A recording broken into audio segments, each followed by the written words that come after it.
Well, I hear the whistle here in Fort Atkinson. So this is Steve Larson of the editorial staff here at Hoard's Dairyman, welcoming all of you that have joined us today. We appreciate your interest and your attendance. We're very happy to have with us today Larry Chase from Cornell University, who is actually taking the place of Mike Van Anberg, who, of all things, had jury duty today. But the topic will be the same, the long-term impacts of calf feeding. And it's going to be brought to us today by Merck Animal Health. And for more of an introduction of Dr. Chase, I'm going to call on our partner, Mike Hutchins, down at the University of Illinois.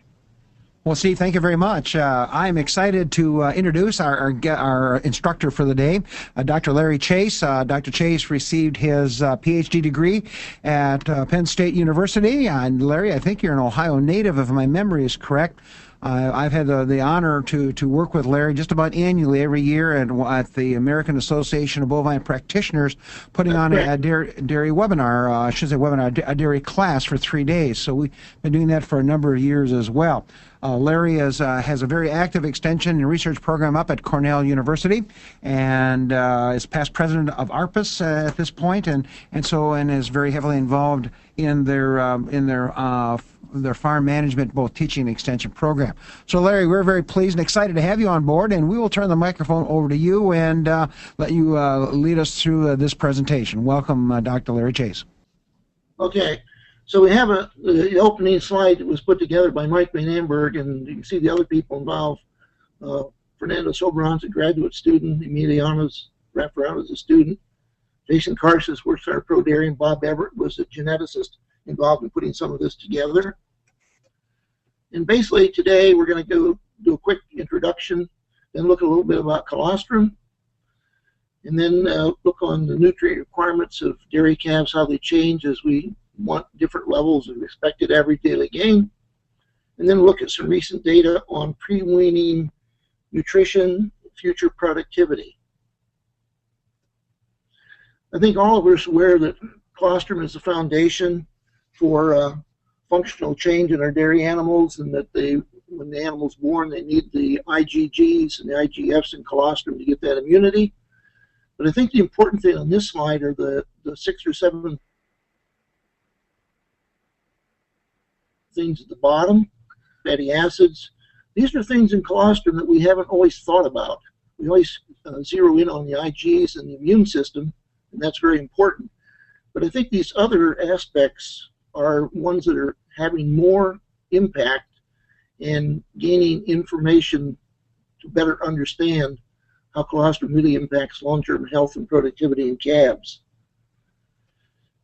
There's a relatively new term related to the topic of programming neonates, and that's called the lactocrene hypothesis, which was formulated a few years ago, and I think really actually started with some people in the swine area.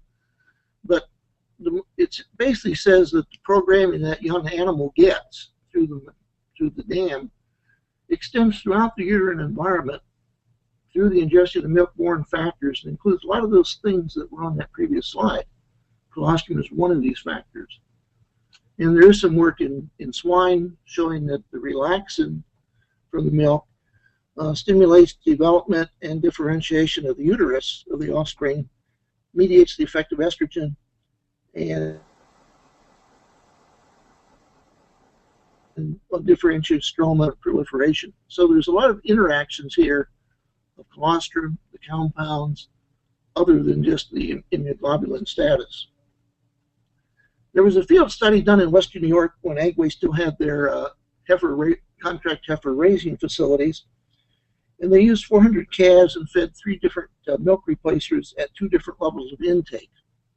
And the unique thing about the study is they followed the animals all the way through breeding, and then they did some post-study evaluations to look at immunoglobulin status as a variable in predicting growth and feed efficiency in these animals.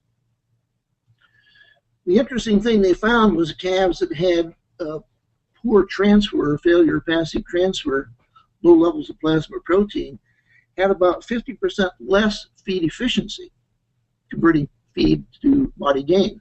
There were no differences in intake, dry matter intake of the replacement on the treatments, except that the one group just converted about half as much of that into tissue gain as the other group. There's a very interesting study done in Arizona a number of years ago using brown Swiss calves. And the first feeding within an hour after calving, the calves were given either 2 liters or 4 liters of high-quality colostrum. And then from the second feeding on through the rest of their life, they were fed exactly the same. So the only difference was what they received in that first increment of colostrum. And they followed these animals through 2 lactations. And if you look at the data in the chart, it's kind of interesting because the big thing you'll notice is that those that got 4 liters of colostrum in the first feeding, they did have a higher survival rate through the second lactation. But more importantly, they produced a lot more milk in that through the second lactation.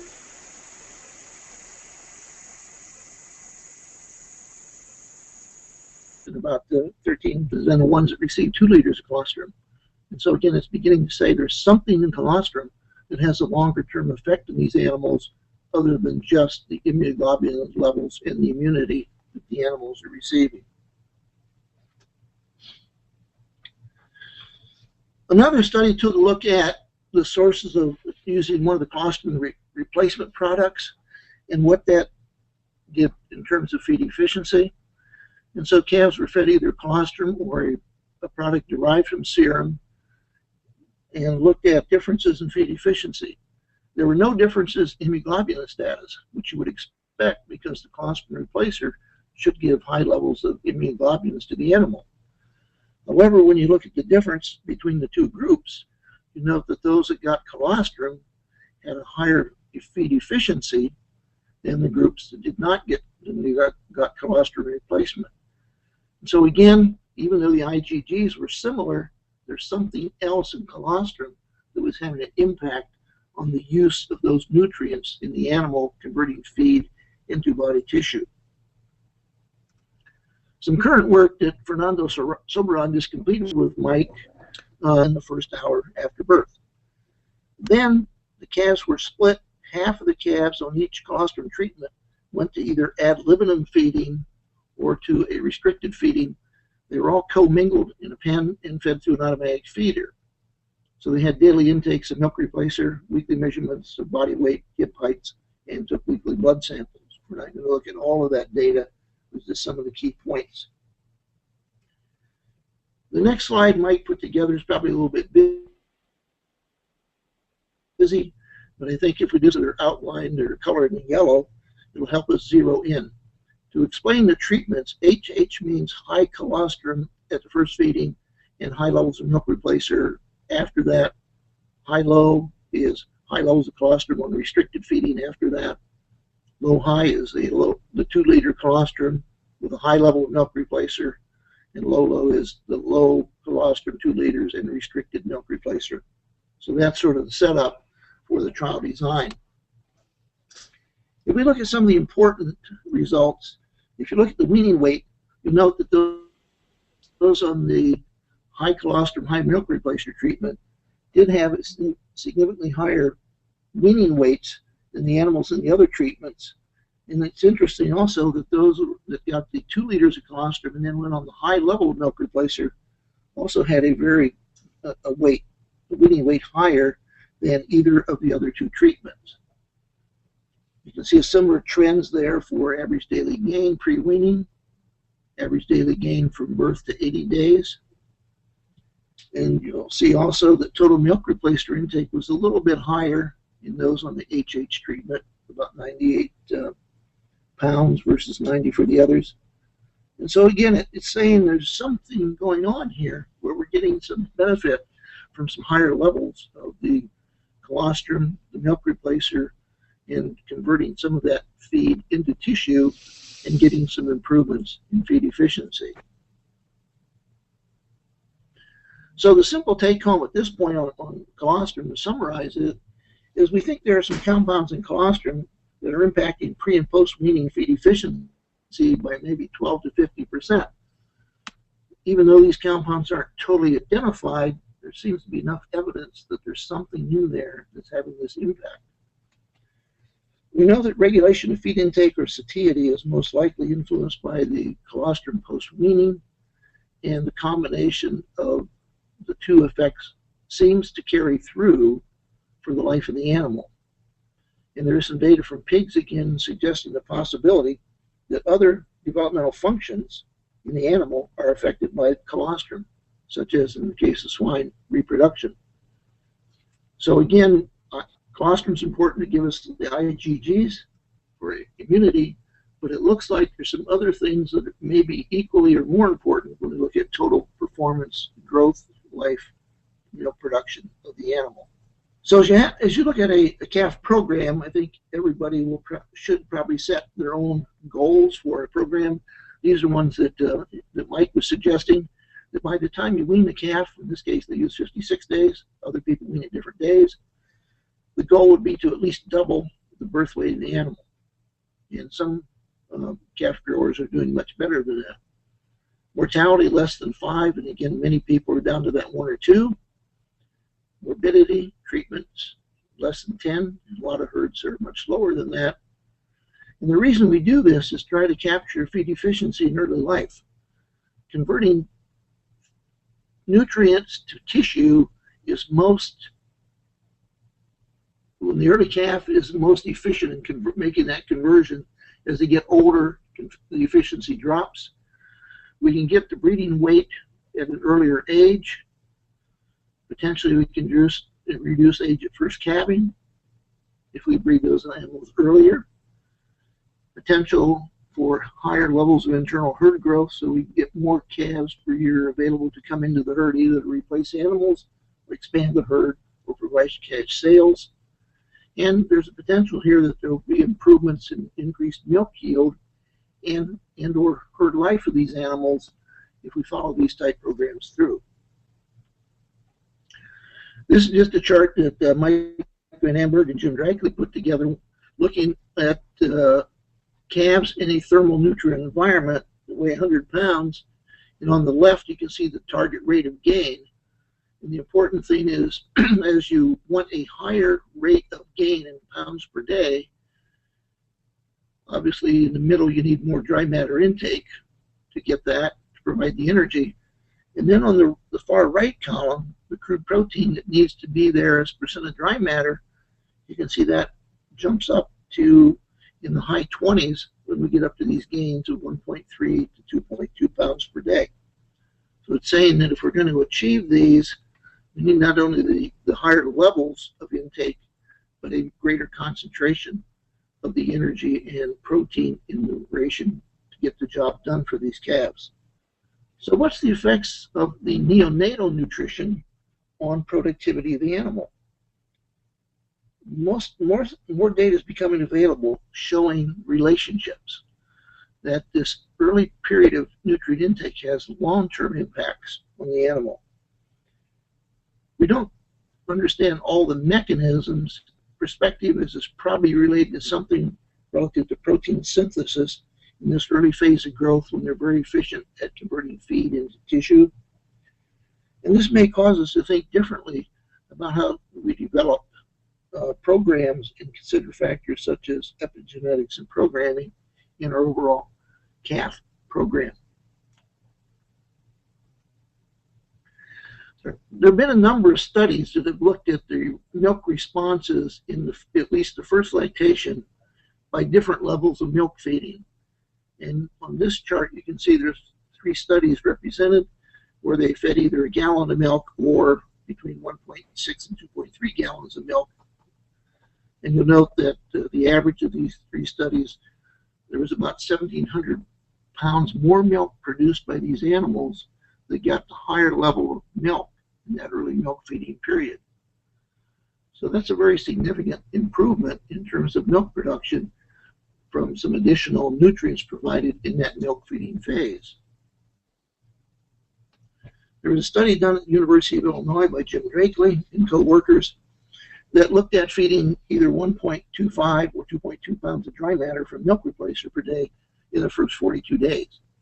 And you can see there they have the control and the enhanced, which would be the controls 1.25. And if you go to the right and the bottom, Even though the animals were the same body weight at calving and about the same age at calving, there was a difference of plus 1,800 pounds more milk for the calves that were fed the higher level of milk replacer dry matter in the first 42 days. And that sort of fits a little bit with that previous chart that we saw where they had a gain of about 1,700 pounds. There's been a number of studies. I think there's 11 studies on this chart that are milk products, and 10 out of the 11 all have a positive response. One had a 0 response, none had a negative response. So yes, there are differences between trials in terms of the absolute response, but I think the point here is that all of them except one had a positive, and there were no negative responses to the higher level of milk feeding. So if you look at the results of this using different types of approaches, in this case a statistical approach where you look at a number of factors like study, number of animals per study, treatments, variation within treatments, account for all of those in your statistical model, you can ask some simple questions, like a yes and no question. Did calves which consume more milk or milk replacer make more milk as adults? And the answer was yes, and it was about 1,100 pounds more milk in the first lactation, which was a highly significant response. We also looked at daily gain in milk performance. And what they found in these 11 studies was that there was 1,400 pounds more milk produced in the first lactation per pound of pre-weaning average daily gain. So if we can move the average daily gain up to some extent pre-weaning, we can get a significant boost in milk production in that first lactation for the animals. So we try to summarize the data to this point. The average milk yield response is somewhere around 1,700 pounds by providing those extra nutrients, either through higher levels of milk feeding or higher levels of milk replacer feeding to these calves pre-weaning. This response of 1,700 pounds is very similar to the average BST response in lactating cows. If milk is $18 a hundredweight, that's an increase of $306 of income in the first lactation. And obviously you have to also look at expenses, so you end up with net returns, and those calculations are still being done at this point in time. But at least you have a benefit in milk, and then hopefully once we adjust for expenses, there will still be a positive response from this higher level of feeding nutrients through milk or milk replacer in the early lactation cycle. So now we want to move to using sort of a genetic evaluation tool to look at the milk yield response in early life nutritional management. And Dr. Bob Everett, when he was at Cornell, developed what was called the test day model. And in this application example here, it's going to be applied to evaluate calf growth and long-term performance. And really the test day model is just a method for evaluating daily production of milk and components more accurately than using, say, 305-day ME data, because it takes into effect things like the test day, age, stage of lactation, pregnancy, calving, herd mates in the herd, and then the residuals, which are the differences from the grand mean, are generated, and then the evaluations are made on the residuals. So in the example that we're using here, we analyzed a lot of lactation data with the test day model, and it allowed us to look at things like year, season, genetics, management variation over the period of the measurements. We have the residuals, as we mentioned earlier, and then regress those on growth of the calves. Now, if you want to think about this model in the context that you're used to, this is the same mathematical procedure that's used in generating sire summaries, the PTAs, heritability, and things with genetics that you use for a long time, where they count for things like the herd effect, other animals in the herd, sire effects, things like that. So it's a similar concept, just applied, in this case, to looking at calf growth and herd productivity. The example that we're going to use is the Cornell dairy herd, where about 1998, we started feeding the animals for about 2 pounds of daily gain pre-weaning. And in the data set we're showing today, there's about 1,244 finished first lactations from about 8 years of data. There's a number of years since then that have not been added in yet. And the growth data from these animals at calves was utilized in the analysis. And then the question was, are there any farm-level calf measurements that have relationships to first lactation milk yield? So the data that was available that we could use in evaluation included things like the birth weight, the weaning weight, average daily gain, hip height, wither height, prepubertal average daily gain was collected on a commercial herd. We'll show that data later. And then intake over maintenance for the milk replacer.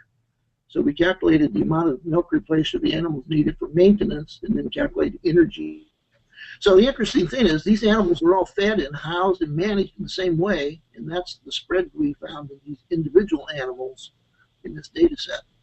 And probably if you look at commercial herds, you'd probably be surprised at the wide variation of calves within the same herd. So why the range in growth if the program's the same all year round? And so this gave us an opportunity to dig in and try to examine some of this data. So we used 305-day milk, pre-weaning average daily gain, and milk yield to do some of the evaluations. 305-day milk yield was used to evaluate the effect of growth on milk yield as described in the literature, and then the model was used to account for year of calving. We found that year of calving and average daily gain were highly significant. So the calves that would calve in 1 year that the same program could have significantly different gains than calves that were born in another year. Also using a 305-day milk yield for every pound of average daily gain prior to weaning, milk production increased about 700 pounds in the first lactation. And again, that trend or that is similar to what we saw in those other data sets, that there was a relationship between pre-weaning performance and milk production in the first lactation. The next chart has both the number of animals in each of the lactations, the residuals, and the extra milk produced by the animals. And you'll note that in the first lactation, with the 1,200 animals, there's about 849 pounds more milk for each with the pre-weaning effect of average daily gain in these lactations. So the calves that had a higher average daily gain pre-weaning produced about 849 pounds more milk in the first lactation. You can see projections as we go along. The second lactation, we go to the second column. These are the ones that finished the second lactation, 888 pounds. And then when we went to the third lactation, it still was about 48 pounds. So even it carried through all three lactations. If we look at the cumulative effect on the next slide, the effect of nutrient intake from milk replacer, you'll note that the cumulative effect was about 2,200 pounds of milk for those that were fed higher levels of nutrients and had higher levels of average daily gain pre-weaning. So this is all the effect of pre-weaning on growth and lactation in these animals. Another interesting factor that came out was we looked by the test day residual milk by temperature at birth. And just to put this on a scale for you, the 0.2 is 32 degrees Fahrenheit, 10.9 is 52, then 61, and the one on the right is 66 degrees Fahrenheit. And you can see that in the young calves in this study over this 8-year period, those were born as when temperature got below about 55 to 60 degrees, tended to have a slightly negative residual in milk versus those growing in warmer weather had a positive. So even the young calf at 50 to 60 degrees Fahrenheit, they are very thermal sensitive, and it seems to have an impact on their production and performance. Another thing to look at is the effect of nutrient intake for milk replacer on milk yield using only cattle that had both pre-weaning growth and lactation data. And again, if you look at this, the predicted difference in shows predicted difference in milk yield for each megacalorie consumed above maintenance from the milk replacer. So the maintenance is accounted for.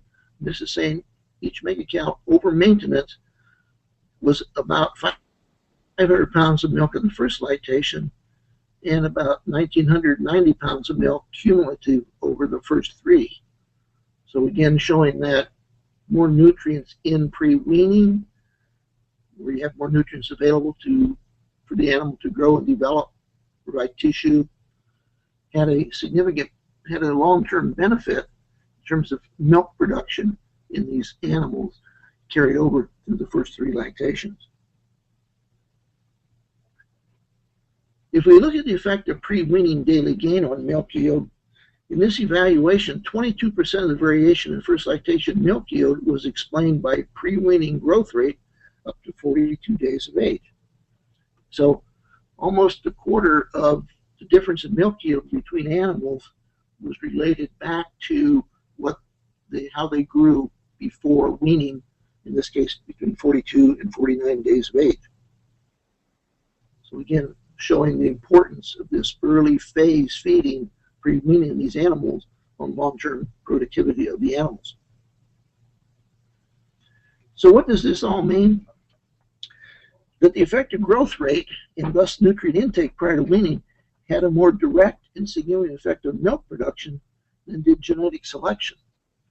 The genetic selection is probably giving us a response of 150 to 200 pounds of milk per animal per year. Pre-weaning calf nutrition and management has the potential to yield 4 to 8 times more milk per year than genetic selection in that first lactation. So it does not mean that genetics are unimportant. We still need to select animals for higher genetics. However, it says that we can then get an enhanced response to the better genetics by taking better care of that calf pre-weaning, and then we'll get an added benefit and bonus for our genetic selection. What's the effect of sickness and treatments on growth of the animals? The effect of diarrhea or antibiotic treatments was examined based on this set using herd records from dairy count 305. The standard operating procedure used in the herd, diarrhea does not require antibiotics, only electrolytes. But if they have a respiratory illness, then the standard operating procedure would be that antibiotics are the primary thing provided for calves with a respiratory illness. When we looked at the data set again, calves that had diarrhea did have reduced growth by about 30 grams per day, and that was significant at the 10% level. For calves that had both events recorded, in other words, diarrhea and antibiotic treatment due to respiratory, average daily gain was lower by about 50 grams per day, and that was highly significant. There was no effect of calves with diarrhea only on first lactation milk yield, but the calves that were treated with antibiotics produced about 1,000 pounds less milk in the first lactation than calves with no record of being treated with antibiotics.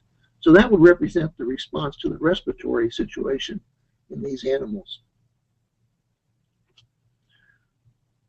Regardless of which antibiotic treatment was used, the positive effect of the average daily gain on first lactation milk was significant in all calves. So basically, anytime we had to use an antibiotic, it cost us something in terms of lower average daily gains and future milk production. Calves that were treated with antibiotics produced about 600 pounds more milk per pound of pre-weaning average daily gain, while calves not provided antibiotics produced 1,400 pounds more milk per pound of average daily gain. So the difference between the 1,400 and the 600 is really what it cost us for that respiratory situation in the antibiotic treatment.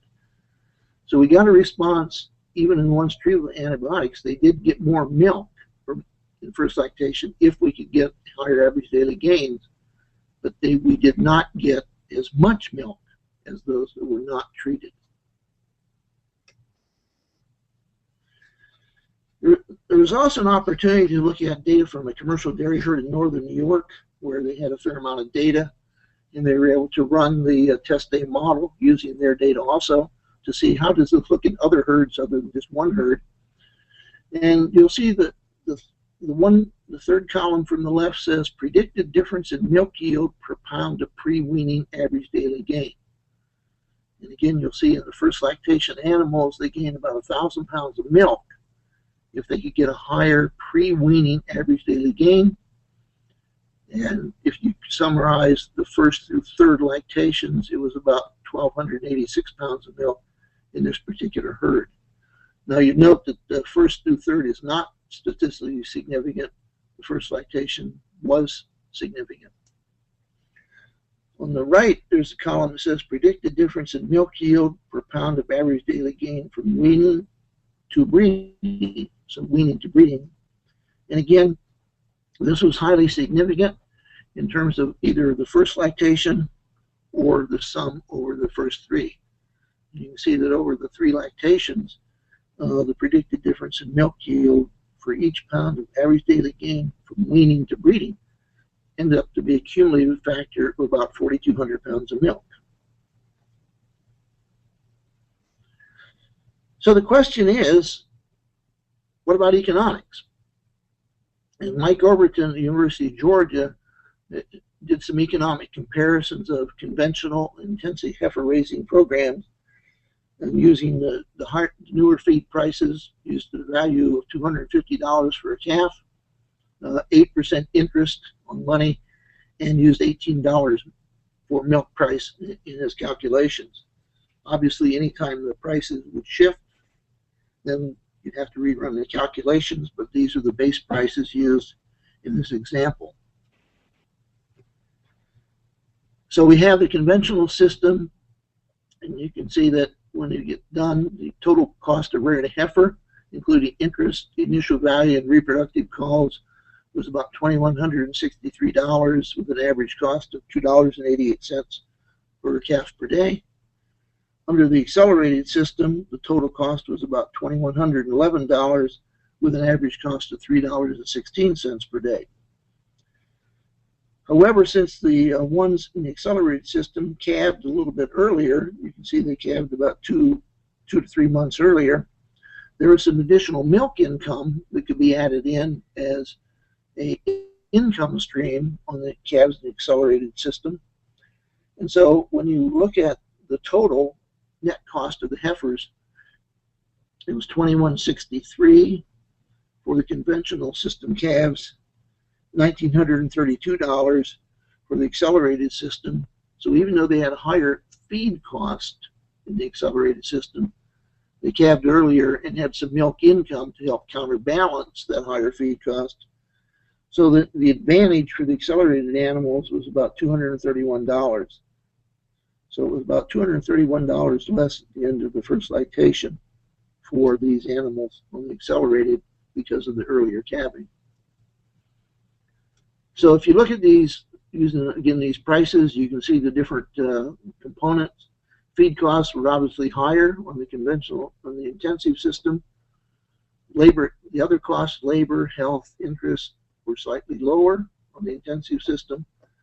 The net result in savings was about minus $51, which gave us that, when you put the additional milk in, the advantage of about $230, as in the previous slide. Mike also made a calculation where he tried to compare the conventional intensive using a conservative approach, setting feed cost equal post-weaning. So after weaning, feed costs were set equal. The pre-weaning cost per pound of gain was $273 for the conventional, $291 for intensified. And so even though they were gaining a little bit more, there was still a higher cost, so the cost of gain was a touch higher there. The age of pregnancy was about 15.4 months versus 12.2. Age of calving, about 2 months less. And when you go through and look at the costs involved here, body weights of calving were similar. The non-completion rates maybe intensified may or may not have been a little bit lower. That's not statistically looked at. Total cost per heifer is about the same, 1738, 1740. Total investment per heifer, about 1887, 1890. So he set those costs to be fairly similar throughout that whole system. And then if we look at the heifer cost study used by Jason Carsis with feed cost and inventory, and then the cost of the heifer to calving was similar, as we showed in the previous slide. Feed costs increased to offset the time of calving. However, when you assume that you put in the 1,700 pounds additional milk in the first lactation from that earlier calving, the net profit was about $200 per lactation, which is close to the $230 that Dr. Overton calculated in his calculations. There's also some other ways that we can influence the rate of return on capital in these systems. And so Mike has a slide here: nutrient intake and early life impacts lactation. And the data, and all the data so far says that higher nutrient intake in early life gives more milk in the first lactation. There is one study where it was 0, but none that are negative. Mechanisms aren't well understood, but are probably interaction of several factors relating to some of those other compounds in colostrum that we're not totally sure of. The data very clearly demonstrate that early life management enhances the effective genetic selection of milk yield. And at the end of the day, there is milk and profit in doing a better job in early life nutrition and management of these calves in terms of their future performance. So one option that Mike is provided here is a feeding weaning strategy that from days 2 to 7, maybe you feed 1.5% of body weight as dry matter from, say, milk replacer if you're using that. Kick that up to about 2% of body weight between day 8 and weaning. Different people are going to wean at different times. In this case, the assumption is 42 days is the weaning period. And again, that'll be a farm by farm decision based on a number of factors: management, economics, space available, things like that. And then after 42 days, you can begin to slide back the amount of feed by about 50%, dry matter intake, to begin to wean them back from the milk and force them back onto the dry feed to help them get started in that starter situation. If you go back from 4 to 8 quarts, you feed only evening and the cold time of the day. That'll help. Day 50, you take all the milk out, and at that time it should be 1.5 to 2 pounds of starter intake, and they should be then ready to go on. And I think the critical thing to remember now is, let's say we have this calf at weaning. We've started them at a higher level of intake, average daily gain, and a growth rate, and a higher weaning weight. It's very critical that our post-weaning program then is designed to maintain the gains that we made in that pre-calving period. Too often we see herds that do a really good job with calves. They wean them, and then they slide backwards because the next phase of the program isn't geared to support those higher levels of average daily gain that these animals are capable of. So if we don't do the second part right, we don't get a lot of benefit from the additional money and time we spent on the pre-weaning strategy to even grow better if we then let them slide back. So once you make the commitment on the pre-weaning component, you need to make the commitment through the rest of the heifer program to then capitalize on those gains you made early before weaning. Back to Mike, I guess. Well, actually, Steve, do you want to discuss our next webinar before we get to questions? I think Steve is muted, so it may take him a few minutes to be unmuted up there at this point as well. I should be right with you. Here we are. Okay. Can you hear me now, Mike? Steve? Yep. I'm back. All right. Just wanted to take a pause here before we get back to Larry Chase to mention that our next webinar will be June 11th. It's going to be on feeding and handling transition cows by Jim Drackley down there at the University of Illinois, and it's going to be brought to us by Elanco. And so we're all looking forward to that and hoping that many of you can join us again for that. Also, I want to take a moment to point out that all of the webinar that you heard today and all of our previous webinars are available on the website, hoards.com, available anytime you want to view them at no cost. Just go to our website and click on the webinar icon, and you can find them and to go back over them again. We've actually had more than 7,000 visits to those past webinars since we first started making them available. And Larry Chase, you've done a great job for us this morning, and we thank you for that. And I think there'll be some questions here or some comments, so back to you, Mike. Well, very good, Steve. Larry, can you click one more PowerPoint, and we'll put up our sponsor's name so that that pops up there. So if you can click on that, Larry, that would be good. Larry, we've got several questions here for you. Be up right now, right? Yep, you got it. We'll just leave it on that one. So thanks very much. And again, Yeah, I too you want got it. to. Okay, good. Yep, we're good. Yeah. Okay, very good. Well, I'll give you the questions, Larry, and if that works for you, we'll be in good shape.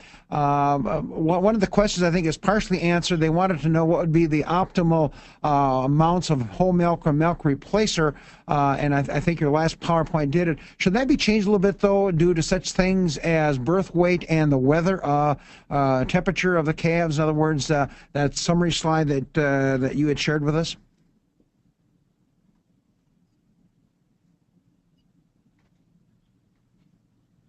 Okay, I only heard about half the question. I didn't hear the early part of the question for some reason, Mike. Okay, well, really, in summary, Did the you question repeat is you gave some nice guidelines on the amount to feed, the amounts of dry matter. Would you adjust those based on the body weight? Oh yeah. And then the weather also, temperature.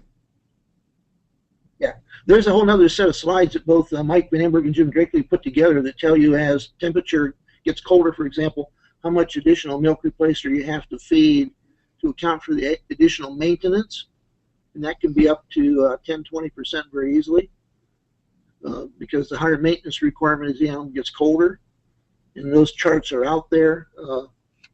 Somebody's interested, they can either email me at lec7@cornelledu.edu or Mike, and we can send you those charts that do account for the colder temperatures. Okay, Larry, another question came up, and we will go through these pretty quickly. What would your take on jerseys? Most of the data you presented were Holstein. Would you expect the same type of modeling for jerseys, or have you seen any Jersey data? I haven't seen Jersey data, but I don't see any reason why biologically the principles wouldn't transfer. You may get slightly different results in terms of the amount of everyday gain or the amount of nutrients provided, but I wouldn't see why the biological relationships would be any different. But I really haven't seen much Jersey data.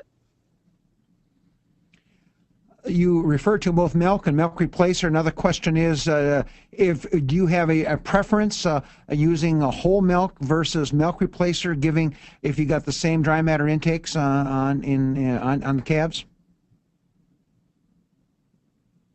I think that's the question of how much whole milk you have, what the cost of milk is versus milk replacer. Either one can do a really good job. And we see dairymen making those decisions on how much they have or what the cost is. So I think it's a combination of availability and cost, but you make the determination. Yep, very good. You spoke about some benefits of colostrum beyond the immune globulin. Of course, that other list had a lot of things. Are there some benefits to feeding transition milk? In other words, the second, third, fourth milk after that? Or maybe I could expand on that and ask you, Larry, what about surplus colostrum? Would there be advantage of feeding that if there was surplus colostrum for several more days in terms of some other benefits? Yeah, I mean, if you have a surplus colostrum, I'd go ahead and feed it. Obviously, most of the studies have looked at it, what happens from that first feeding, but there's no reason that you would not want to continue feeding surplus colostrum if it's available. It's an economical source, and it would carry some of these factors but they would be in slightly lower levels the more milkings you got away from calving. But you might get some additional benefits which aren't captured in these studies. Another question relates a little bit to the area of your reference to the bigger impact that the nutrient and nutrition had compared to genetic selection. Would those two numbers be additive? In other words, if genetics is increasing 250 pounds, would we see the nutrition on top of that, or are you looking at them being exclusive, one excluding the other? My take would be that as genetics go up, we're going to have a better opportunity to take advantage of this. So I would think there'd be some additivity. It may not be 100%, but I would guess there'd be some additivity between these two. Another question, Larry, has to do with the thermal effects below 50 degrees. Is that referring to just when the calf is born, or does that mean if they're in hutches versus a warm environment? A little confusion in terms of that bar graph you recall you had a bit earlier. Yeah. Not sure. Did you hear my question? Okay. Yeah, basically, January, February, March don't perform as well as calves born later in the season, given the same management and housing and feeding situations. That's all this is saying is that. So we may have to calves born in the colder months. We may have to have a higher level of management nutrition for those to counterbalance that cold stress.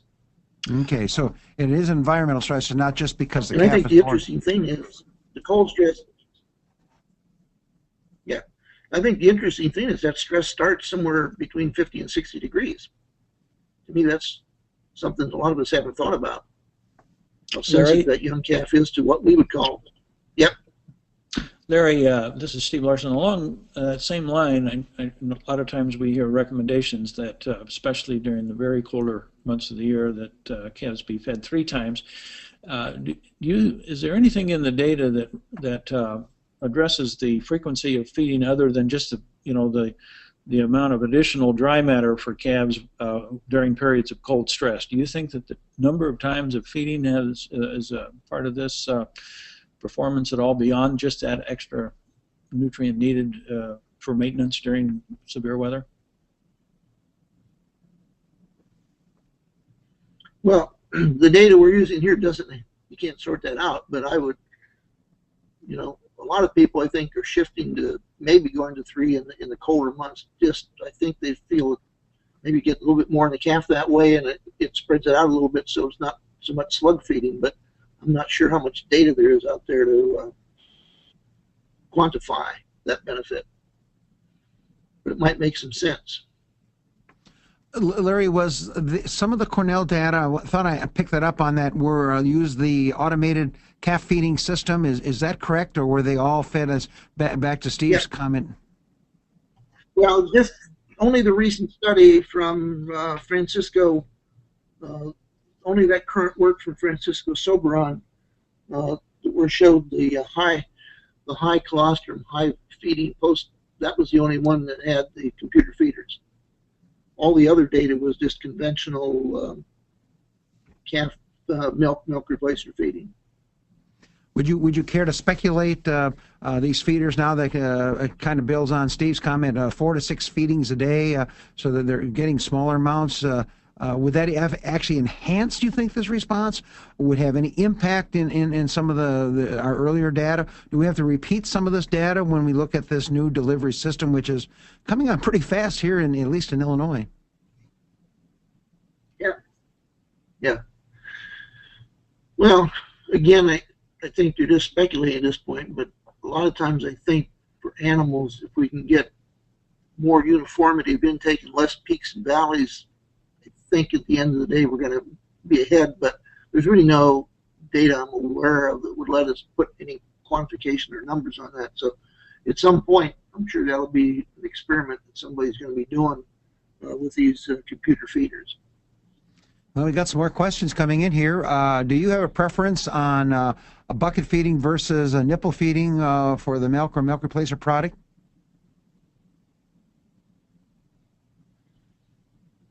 I don't have a preference, no. Okay. Another question, what's the best milk replacer numbers you'd recommend in terms of an energy to protein ratio or relationship in a good accelerated program? The ones we've used traditionally have been in the high 20s for protein, and 15 have been sort of what we've used in our herd for the last 8-10 years. Okay. I think that's pretty much bears Larry, Drakeley's data. yeah, Larry, would you just you cut out just momentarily on that answer, and if you would just repeat that, just for sake of clarification, the protein and yeah, we've used a milk replacer that's in the high 20s for percent protein, 25, 28, and 15 to 20% fat. Okay. And that Thank you. fat will vary a little bit during which time of year we're in. Right. Thanks. Larry, our last question we have up on the screen here, which is a little tough for me, but that's okay. Would boosters, whatever that is, boosters for immune development on calves show any effects on lifetime production? Boosters, I'm not sure if they're looking at colostrum additives or if they're looking at a vaccination program. Not sure. I'll let you go whatever way you want to go on that question. So again, would boosters for immune development in calves show any effect on lifetime milk production? Does that make sense? I think it's going to depend how they make that product, because basically in the one case that we showed here where they had a colostrum replacer, it did a really good job with the IgGs, which is what they do, but it didn't have some of the other milk colostrum components in it. And so there was a difference in feed efficiency, a little bit lower. So I think it's going to depend how much other of these other colostrum compounds, other than the immunoglobulins, they have in that booster. A lot of them probably aren't going to have a lot of those other compounds. That's my guess. But good point. It looks like it's the IgGs are very important, but it's these other factors that we're beginning to understand, and I'm not sure how many of these are in some of the replacement or booster products. Well, Larry, I think you've done yeoman's job here going through all those questions in a very, very short time period. I think, Steve, that pretty much wraps up the Q&A period here. I'll turn the program back to you for any closing comments. Okay, thank you, Mike, and thank you so much, Larry Chase there at Cornell, for filling in today and doing a great job of presenting what obviously is a very popular and interesting topic. We had a lot of participants with us today, and we appreciate their participation, and we appreciate the sponsorship of Merck Animal Health for today's webinar as well. I want to mention to the webinar participants that you very likely will receive a brief questionnaire following this webinar later this week, and it will just take a few seconds actually for you to respond to those questions, and that helps us plan our future presentations. So we appreciate your helping us out with that. Again, in June 11th to be specific, do's and don'ts for close-ups. We're going to be listening to Jim Drackley from the University of Illinois on that topic, and that will be brought to us by Elenco. And again, a reminder that all of these webinars are available on the Hoard's Dairyman website for your viewing, and those of your colleagues and co-workers at any time at no cost. And so we encourage you to check those out and take full advantage of that. With that said, thank you all very much for being with us today. We appreciate your attendance and look forward to having you with us in the future.